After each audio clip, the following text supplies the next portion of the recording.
The next question from Naveed Ahmed, an Afghan immigrant living in Canada. I have a question about living in a non-Muslim country. I live in Brampton, Canada, where I can practice Islam in the best way. We have mosques nearby, and I have all the freedom in terms of clothing and practicing Islam. Do I still have to make hijrah to a Muslim country? My father, being a good follower of Islam, recommends me to take a decision to make hijrah to a Muslim country. I would appreciate to get a reply from you. A similar question is posed by Saad Khan, Mississauga, Canada. In your talks, you have emphasized not to migrate to non-Muslim countries like North America.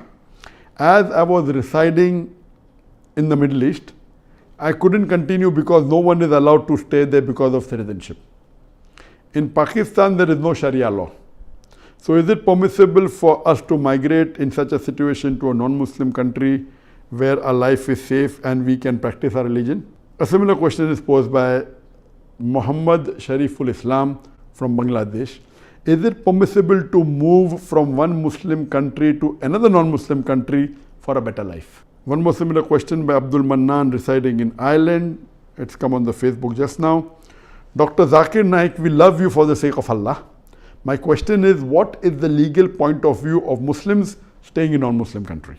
Question asked by these four brothers, and many such similar questions have come regarding Muslims staying in a non-Muslim country. This can be divided into two types. A Muslim which is born in a non-Muslim country, what he has to do, and a Muslim who migrates from a Muslim country to a non-Muslim country. Allah subhanahu wa ta'ala clearly mentions that and gives us guidance regarding this topic. Allah says in Surah Nisa chapter number 4, verse number 97, when the angels of death come to take the soul of the person who has died in sin against his soul, and asks him, what is your state?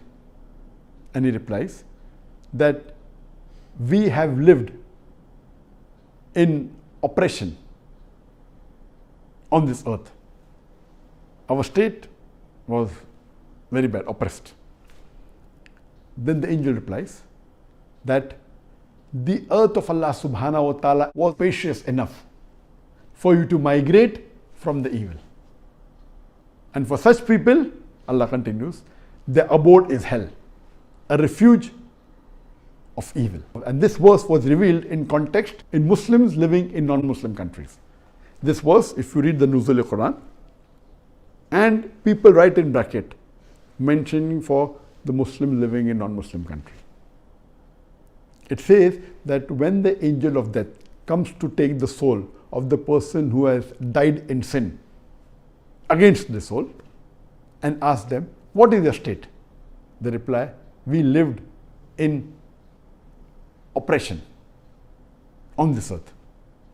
And the reply is that the earth of Allah subhanahu wa ta'ala was spacious for you to move away from evil. That means the world of Allah subhanahu wa ta'ala is so big that if you are living in a space where there is oppression, where there is shirk, where there is activity which is un-Islamic, you have to migrate.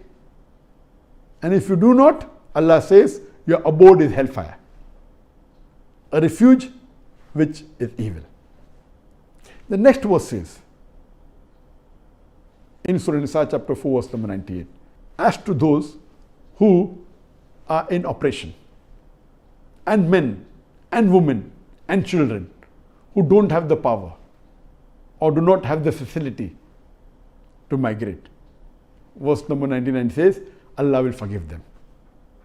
Verse number 100 says that as to those who sacrifice their home and leave their land, Allah subhanahu wa ta'ala gives them many a refuge in the world. And if the person dies as a refugee away from his home, Allah subhanahu wa ta'ala will reward him. Here Allah is talking about those who do hijrah for the sake of Allah and His Rasul. Means those who leave their home for the sake of Allah and His Rasul and take refuge. The land is very big. He'll find many refuge. And if he dies away from his home as a refugee, for the sake of Allah and His Rasul, Allah will surely reward him.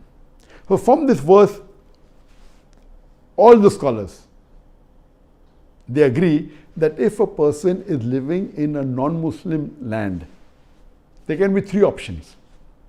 Number one option is that he cannot practice his deen freely. Practicing deen hidingly is not acceptable. If you cannot practice your deen freely and you cannot call yourselves freely Muslims, then it becomes compulsory for you to migrate. Compulsory. Further, if you are living in a country where you cannot practice your deen freely, cannot call yourself Muslims, cannot do your faraiz, cannot stay away from the haram in a non-Muslim country, it becomes fard for you to migrate.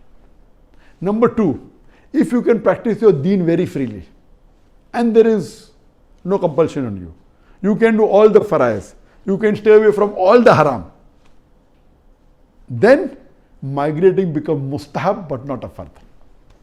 But yet it is mustahab based on the verse of the Quran. So the scholars say, if you are living in a non-Muslim land where you can call yourself Muslim freely, practice your deen, there is no harassment at all, then migration becomes mustahab but not a fard.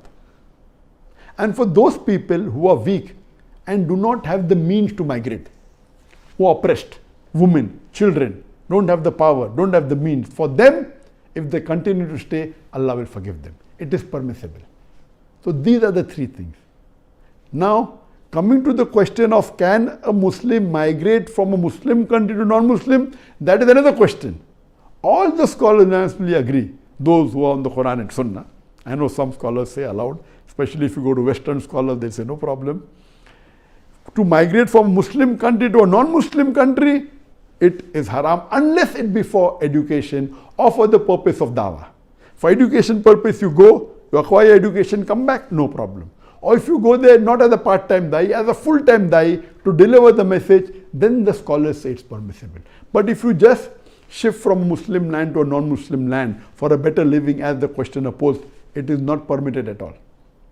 And I know there are millions of Muslims who have migrated from Muslim countries, from Pakistan, from Bangladesh, to Western countries, USA, Canada, European countries, only basically for a better living. They talk about education, if the education you have to come back. The main purpose is for a better living because they can earn more money. This is totally prohibited. Migrating from a Muslim country to a non-Muslim country for a better living is prohibited. If you are born in a non-Muslim country, then the options are three. If you can not practice your deen freely, it becomes compulsory to migrate. If you can practice the deen freely, it is mustahab to migrate, not a fard. I know there are many Muslims born in non-Muslim countries. A large percentage of the Muslim ummah are living in non-Muslim countries. If they are born there and if they can practice their deen freely, according to me, nowadays there are very few countries in the world, non-Muslim countries in the world, where you can actually practice very freely. And that also, in those countries, it will not be total freely, but to a great extent. And I would agree that amongst the Western countries that are available, Canada would be better than the other Western countries. Canada is much better than USA, is much better than other Western countries in terms for a Muslim to live, because at present, you have a Prime Minister, that is Trudeau, who has more care for humanity and who really cares for giving equal rights to human beings, unlike the other Prime Minister of other Western countries like France or USA, etc. So amongst the Western countries, the best of the worst countries would be Canada. But coming to the question, what is the reason that Allah subhanahu wa ta'ala has requested you to migrate? What is the reason? And our beloved Prophet said, it's mentioned in a Sahih Hadith of Abu Dawud, volume number 3, Hadith number 2645. And this Hadith is mentioned Sahih by Albani.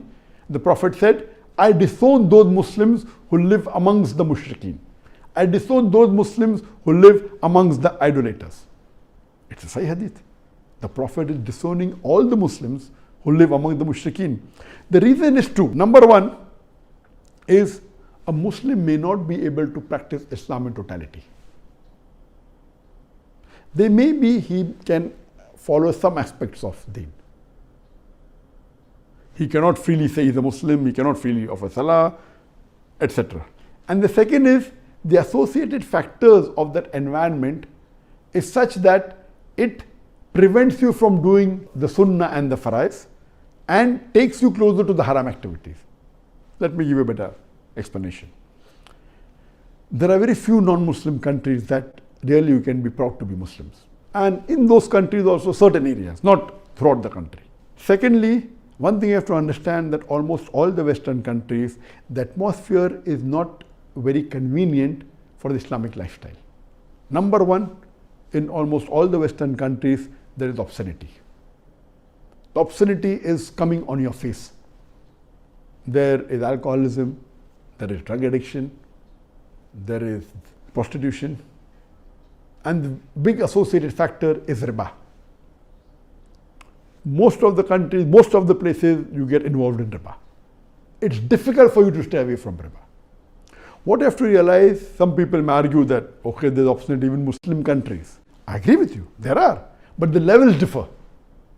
You go to a Muslim country, I don't know of any Muslim country in the world which is as close as American obscenity, as close as Canada is obscenity, not at all. Yes, there may be. It may be haram, but the level is less.